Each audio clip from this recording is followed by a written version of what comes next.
Hello दोस्तों, नमस्कार। हमारे चैनल समृद्धि टेक्निकल में आपका हृदय से स्वागत है।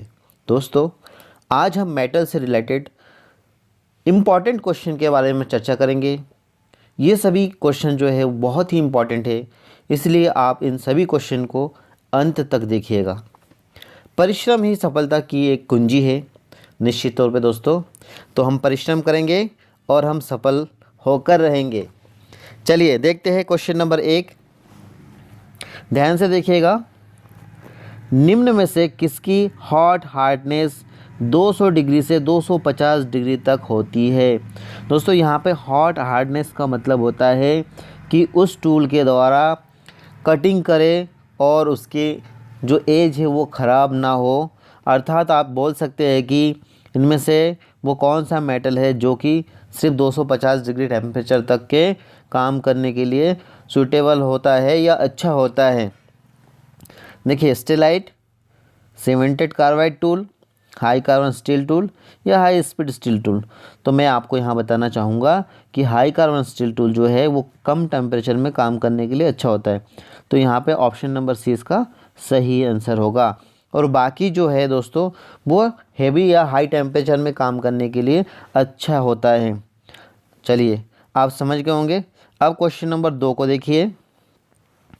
धातु का वह गुण, आपको बताना कि वो गुण कौन सा है जिसके कारण उसे पीट कर चादर के रूप दिया जा सकता है।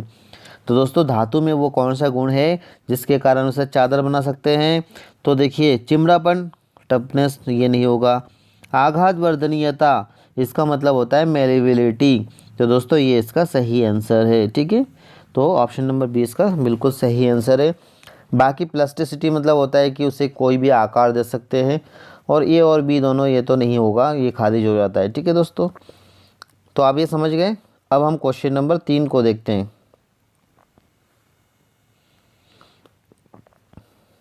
क्वेश्चन नंबर 3 है, धातु का वह गुण जिसके कारण तार खींचने में सहायता करता है। अर्थात दोस्तों, धातु का वो गुण के बारे में आपको बताना है जिसके कारण धातु के तार बनाया जा सकता है।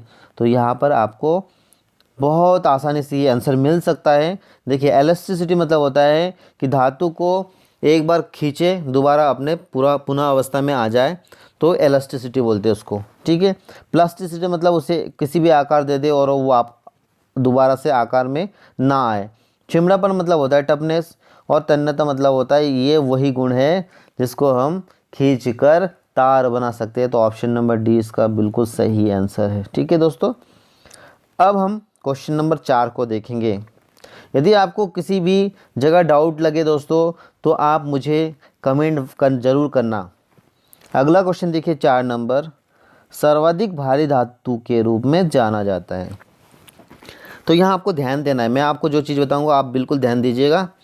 यदि सिर्फ सर्वाधिक भारी धातु बोले और उसमें ये 4 ऑप्शन रहे, सीसा, एल्युमिनियम, तांबा और इस्पात, ठीक है, तब तो आपको सीसा लगाना है, आपको कुछ नहीं सोचना है। लेकिन दोस्तों, यदि सीसा की जगह ऑप्शन किसी एक ऑप्शन में ओस्मियम रहे तो आपको ओस्मियम में लगाना है। और ओस्मियम और सीसा दोनों रहे, सबसे भारी धातु के बारे में बताए पूछे तो आपको ओस्मियम में लगाना है। ओके, अब ऐसे ही हम नेक्स्ट क्वेश्चन को देखेंगे। सर्वाधिक हल्के धातु के रूप में जाना जाता है। तो दोस्तों, यहाँ पर भी आपको ध्यान देना है जो मैं बताने जा रहा हूँ। देखिए, स्टील, कॉपर और सीसा ये हल्की धातु नहीं है ना, तो कौन सा है? एल्युमिनियम है। तो आपने निस्संदेह एल्युमिनियम में टिक लगा दिया। लेकिन दोस्तों, यदि यहाँ पर हल्की धातु या पदार्थ के बारे में पूछे और यहाँ पे लिथियम रहे, तो लिथियम जब होगा तब आप यहाँ पर लिथियम को लगाइएगा। ठीक है, तो चलिए, आप ये समझ गए होंगे 5 क्वेश्चन को। अब हम देखते हैं 6वां नंबर क्वेश्चन। क्वेश्चन नंबर 6 को देखिए। तन्यता की गुण सबसे अधिक किस धातु में पाया जाता है? तो आपको यहाँ पर ध्यान देना है, बहुत ही ध्यान दीजिएगा दोस्तों। इसमें ऐसा कौन सा धातु है जिसे हम सबसे ज़्यादा खींच के तार के रूप में लंबा बना सकते हैं, लंबाई बढ़ा सकते हैं? तो या इस्पात, या प्लेटिनम, एल्युमिनियम या चांदी, तो आप ध्यान रखिएगा कि प्लेटिनियम हो तो आपको प्लेटिनियम में लगाना है। प्लेटिनम यहाँ मान लीजिए प्लेटिनम नहीं होता तब आप इस्पात पे लगाते, ठीक है। तो हम किसके साथ जाएंगे? प्लेटिनियम के साथ जाएंगे। अगला क्वेश्चन देखिए, क्वेश्चन नंबर 7, उस धातु का नाम बताइए जो द्रव के रूप में पाया जाता है। एक तो है पारा, कैडमियम, सोडियम और सीसा। तो दोस्तों ये जो 3 धातु आप देख रहे हैं, 1 2 3, तो ये 3 धातु तो तरल अवस्था में नहीं पाया जाता, लेकिन पारा हमेशा आपने देखे होंगे, किसी डॉक्टर के पास गए होंगे आप तो उनके पास थर्मामीटर होते हैं, थर्मामीटर के अंदर पारा होता है जो कि एक उजला सफ़ेद कलर के आपने देखे होंगे, जो कि लिक्विड फॉर्म में होता है, जो कि एक मेटल है। तो ऑप्शन नंबर ए इसका सही आंसर है, ठीक है। अब आप क्वेश्चन नंबर 8 को देखिए, सर्वाधिक आघात वर्धनीयता का गुण पाया जाता है। यहाँ पे आपको कंफ्यूज में डालने के लिए सारे क्वेश्चन बनाया जाता है। देखिए इनमें सभी धातु आपको लग रहा होगा कि आघात वर्धनीयता वाला है, ठीक है, मैं मान रहा हूँ, लेकिन इसमें सबसे ज़्यादा आघात वर्धनीयता का जो गुण होता है वो होता है गोल्ड में। किस में होता है? गोल्ड मतलब सोना, ठीक है। सोना नहीं है तो चांदी होता, चांदी नहीं है तो कॉपर होता, ठीक है। तो इस प्रकार से आपको ऑप्शन नंबर सी के साथ जाना है। चलिए अब हम क्वेश्चन नंबर 9 को देखेंगे। स्टील की कठोरता निर्भर करती है। तो दोस्तों आपने पढ़ा होगा कि स्टील में जब जब कार्बन की मात्रा को बढ़ाया जाती है तो उसकी कठोरता भी बढ़ती है। लेकिन एक चीज़ आप ध्यान रखिएगा कि कार्बन की मात्रा बढ़ाने से उसकी कठोरता तो बढ़ती है, लेकिन उसकी पिघलन बिंदु या उसकी आप मेल्टिंग पॉइंट बोल सकते हो, वो कम हो जाता है। तो वो तो मैंने आपको एक ऑप्शन के तौर पे बताया, लेकिन यहाँ पे आपसे ये पूछा है कि कठोरता निर्भर करती है, तो आप ज़्यादा कुछ ना सोचें और सीधे सीधे कार्बन की मात्रा को सोचें, ठीक है। कार्बन की मात्रा के ऊपर निर्भर करती है। अब हम क्वेश्चन नंबर 10 को देखेंगे। विद्युत वाल्व के फिलामेंट कौन से धातु से बनाई जाती है?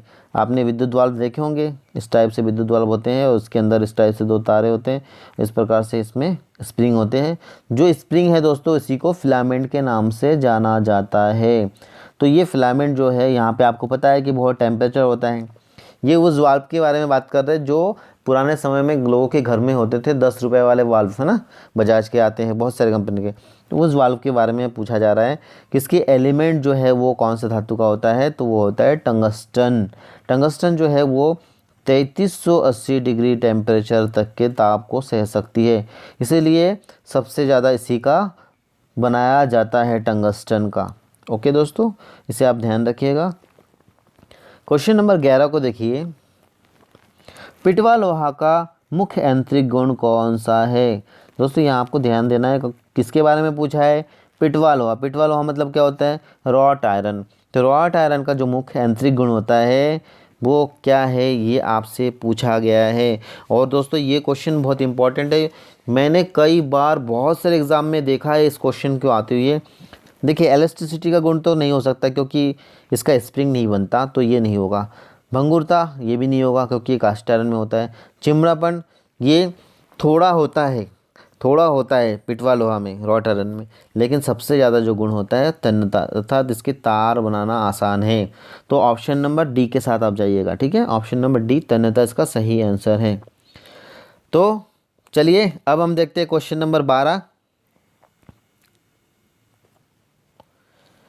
क्वेश्चन नंबर 12 है, इस्पात का घनत्व कितना होता है? यहाँ पे क्या होगा दोस्तों, इतना लिखा हुआ है, तो आपको कितना इसमें बताना है।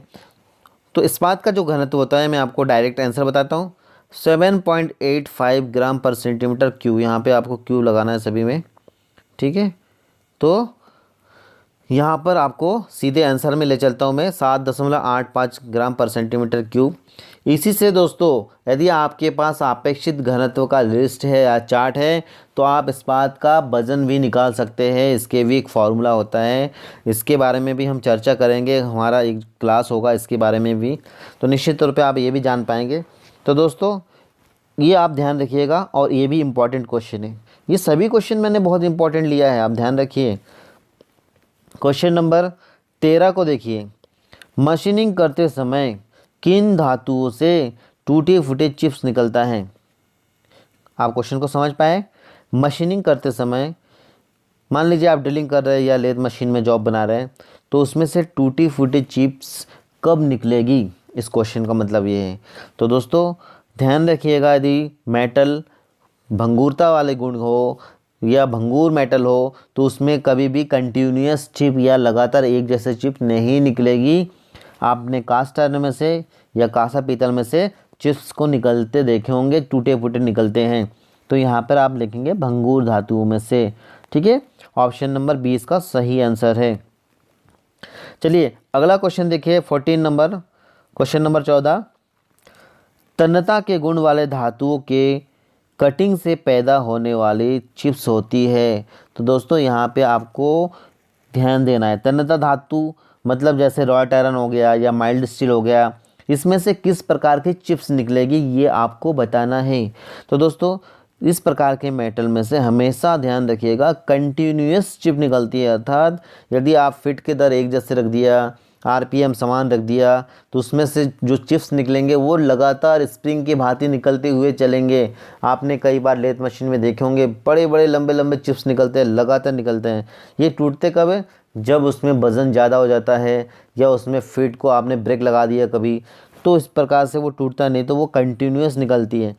तो आप ऑप्शन नंबर ए के साथ जाएंगे। ओके, और बाकी ऑप्शन जो देखिए डिसकंटिन्यूअस, एज वाली, तो ये सब बिल्कुल गलत है। ऑप्शन नंबर ए बिल्कुल सही आंसर है। अब हम क्वेश्चन नंबर 15 को देखेंगे।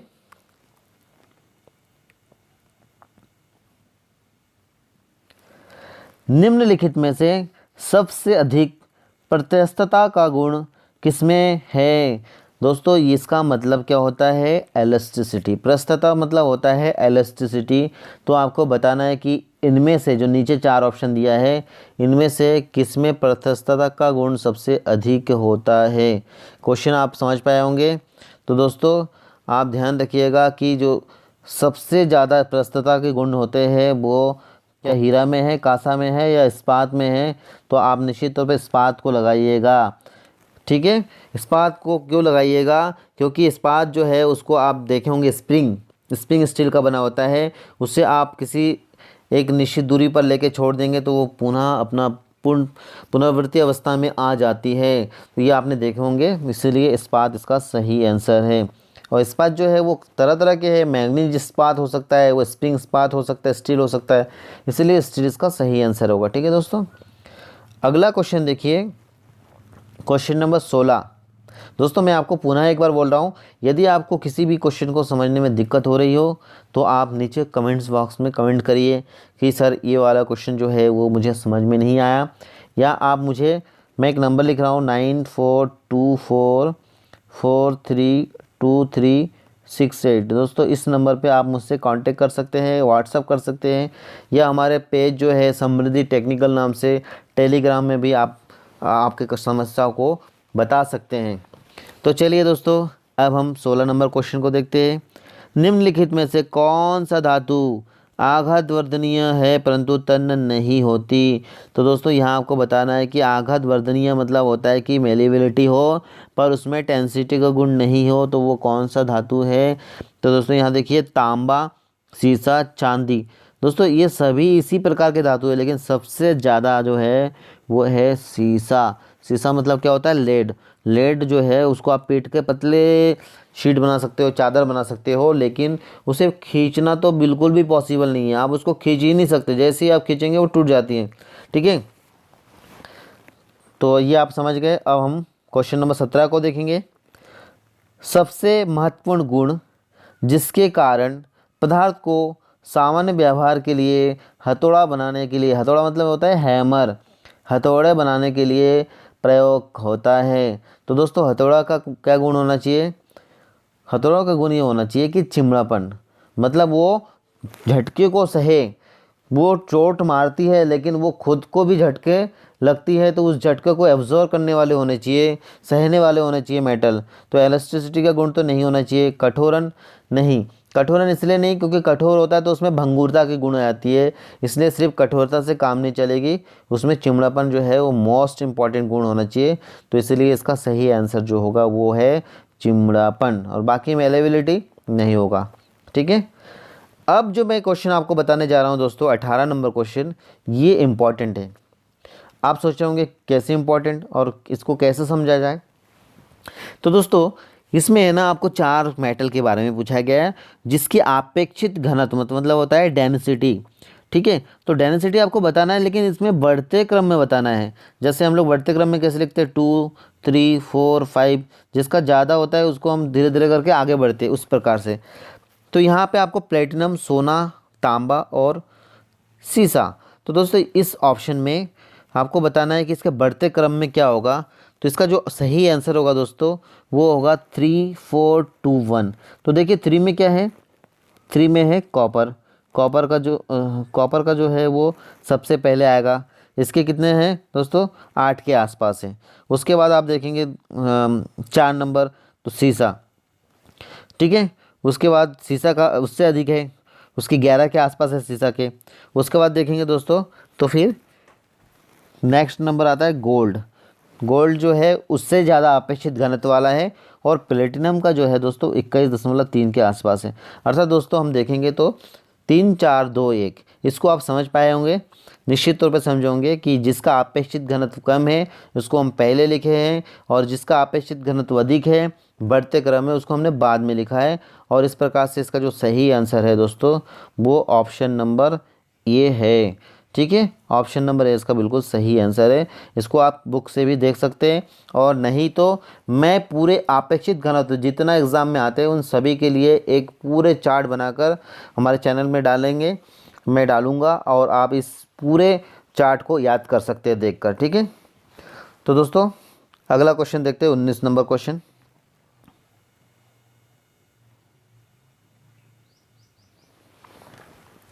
देखिए, प्रकृति में लोहा किस रूप में पाया जाता है, किसके बारे में पूछा है, लोहा। लोहा मतलब क्या होता है, आयरन। आयरन किस रूप में पाया जाता है, ऑक्साइड। आप हमेशा बोलते हैं आयरन ऑक्साइड, आयरन ऑक्साइड। हाँ दोस्तों, आयरन जो है वो ऑक्साइड के रूप में पाया जाता है। वो आपने बहुत सारे आयरन ओर के बारे में भी पढ़े होंगे। तो ये आयरन जो है वो ऑक्साइड के रूप में पाया जाता है।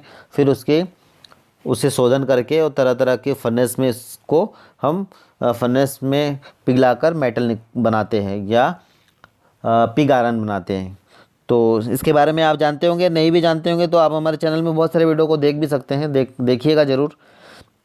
अब हम 20 नंबर क्वेश्चन को देखेंगे। क्वेश्चन नंबर 20, भारत में सबसे अधिक पाए जाने वाले लोहा अयस्क कौन सा है। तो दोस्तों यहाँ आपको ध्यान देना है कि भारत में पूछा है, तो भारत में जो है दोस्तों हेमेटाइट, मैग्नेटाइट, पायराइट और लिमोनाइट, दोस्तों ये सभी पाया जाता है। लेकिन मैं आपको एक जानकारी के लिए बता दूं कि मैग्नेटाइट जो है भारत में सिर्फ तमिलनाडु अर्थात चेन्नई में पाया जाता है, और ये एक मैग्नेटिक वाले और होता है, इसलिए ये एक विलुप्त प्रजाति के है, समझ सकते हो आप। ठीक है, लेकिन हेमेटाइट जो है दोस्तों ये उड़ीसा में पाया जाता है, ये एमपी में पाया जाता है, ये झारखंड में पाया जाता है, ये बिहार में पाया जाता है, ये बंगाल में पाया जाता है। तो इस प्रकार से दोस्तों ये सबसे ज़्यादा पाया जाता है, इसलिए इसका ऑप्शन नंबर ए बिल्कुल सही आंसर होगा।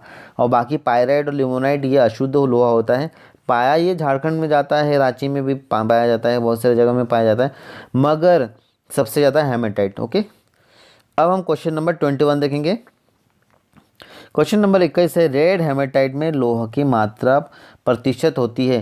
दोस्तों ये क्वेश्चन जो है ना, ये यदि आपने कभी एग्ज़ाम दिए होंगे तो आपको निश्चित तौर पे 2 एग्ज़ाम में से एक एग्ज़ाम में इस प्रकार के क्वेश्चन या ये क्वेश्चन आपने देखे होंगे, ज़रूर देखे होंगे।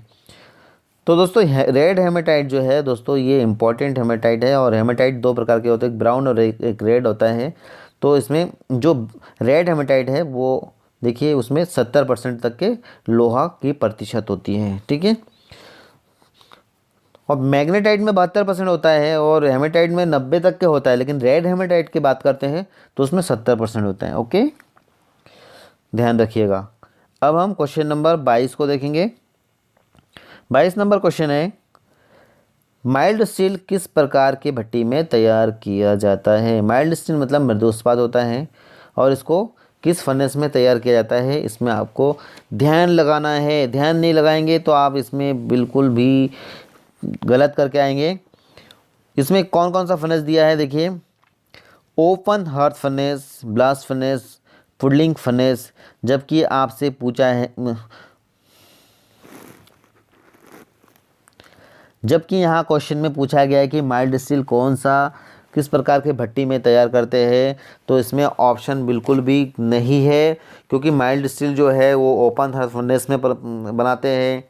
उसे एलडी प्रोसेस के द्वारा भी हम बना सकते हैं। स्टील बनाने के लिए बेसिमर कन्वर्टर होता है, उसके द्वारा माइल्ड स्टील बना सकते हैं। लेकिन दोस्तों यहाँ पर वो ऑप्शन ही नहीं है, इसलिए हम इसे खारिज करते हैं और ऑप्शन नंबर डी के साथ जाते हैं। ऑप्शन नंबर डी है इनमें से कोई नहीं। ओके, क्वेश्चन नंबर 23 को देखिए दोस्तों। ये जो मृदु इस्पात लिखा हुआ है यहाँ पे आपको सिर्फ करना है पिग आयरन। ठीक है, ये पिग आयरन कर दीजिए इसको। अब देखिए क्वेश्चन, पिग आयरन के निर्माण के लिए मुख्य चार्जिंग धातु के रूप में भट्टी में चार्ज किया जाता है।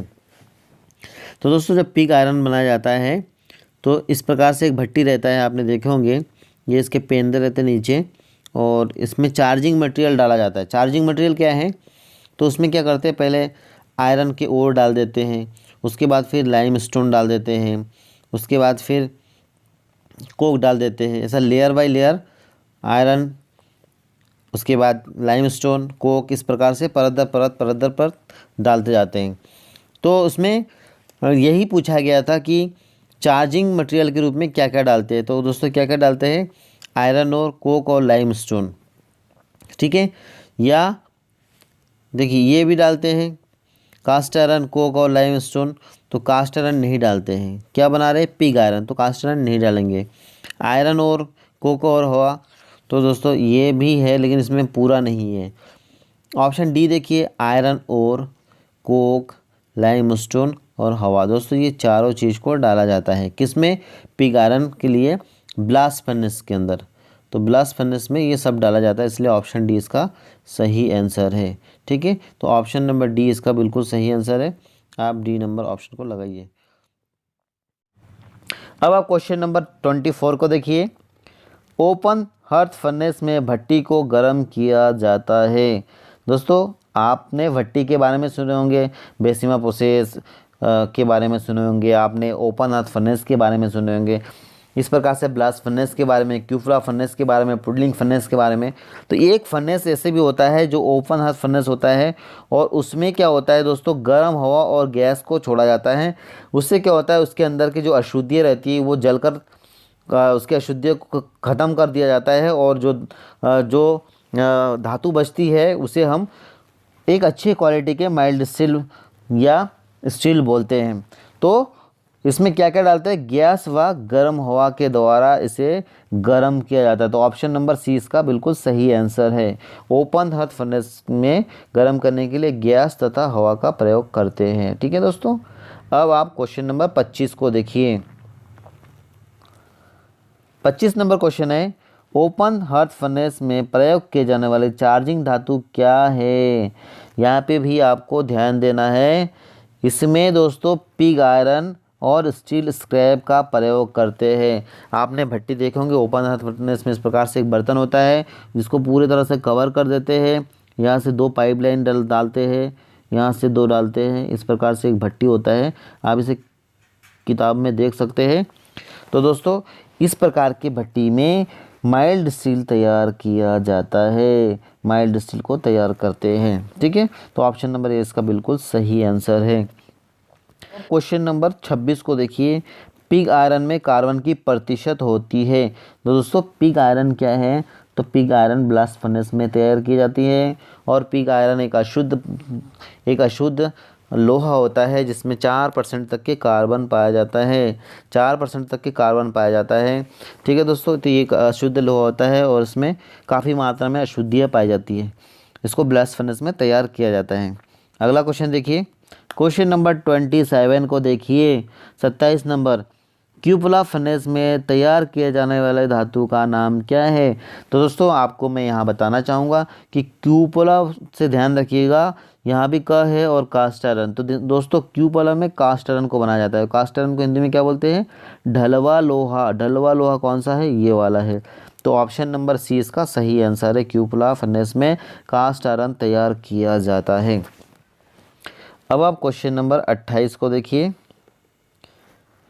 क्यूपोला फर्नेस में आयरन स्क्रैप। दोस्तों ये जो भट्टी होता है क्यूपोला फर्नेस, ये सभी एक प्रकार की भट्टी है और इसमें क्या क्या डालते हैं? आयरन के स्क्रैप डालते हैं, कोयला डालते हैं, लाइमस्टोन डालते हैं। तो आपको इसमें बताना है कि इसकी अनुपात क्या होता है, अर्थात इसमें कितने कितने मात्रा में डाला जाता है। तो आप ध्यान दीजिए दोस्तों, आप ध्यान दीजिएगा तो निश्चित तौर पर आपसे बन जाएगा। देखिए आयरन के स्क्रैप जो होता है वो 2 भाग होता है, ठीक है, और कोयला की जो मात्रा होती है वो 4, और लाइमस्टोन मतलब चूने के पत्थर जो होते हैं वो होता है 1, अर्थात 2:4:1। अब आपको यहाँ ध्यान ये देना है कि मान लीजिए कोयला को यदि पहले कर देते, कोयला को पहले नंबर पे लिखते हैं, आयरन स्क्रैप को दूसरे नंबर पे, लाइमस्टोन को तीसरे, तो आप क्या लिखते हैं? 4:2:1। क्यों? क्योंकि तब कोयला सबसे पहले पहुंच जाता, आयरन के स्क्रैप जो है वो बाद में, और लाइमस्टोन तीसरे नंबर पे। तो ये चीज़ आप ध्यान रखिएगा। ये जो आप पता चला आपने याद कर लिया 2:4:1 और आपको यहाँ से पूरा घुमा दिया, तो आप फिर गलत कर देंगे, इसलिए आप इसे ध्यान रखिएगा दोस्तों, ठीक है। अब हम नेक्स्ट क्वेश्चन 29 नंबर देखेंगे। कास्ट आयरन में लोहा का प्रतिशत मात्रा होती है किसमें? कास्ट आयरन में। कास्ट आयरन मतलब आप जानते हैं कि ये ढलवा लोहा है, उसमें कार्बन की मात्रा, प्रतिशत मात्रा कितने तक होती है? तो दोस्तों इसमें 2 से 4% तक के कार्बन की मात्रा पाई जाती है, ठीक है। ये 4% एकदम फिक्स नहीं बोल सकते, क्योंकि कभी थोड़ा कम भी हो सकता है, कभी ज़्यादा भी हो सकता है। तो वो 2 से ऊपर होता है, 3-4% तक का होता है, इसलिए इसमें 2 से 4% यदि रहे तो आप उसे लगाइएगा। यदि 2 से 4% नहीं रहे, ऐसे कंडीशन में आप सीधे 4% को लगा सकते हैं। तो आप ऑप्शन नंबर ए के साथ जाइएगा। अब हम क्वेश्चन नंबर 30 को देखेंगे, 30 नंबर क्वेश्चन दोस्तों।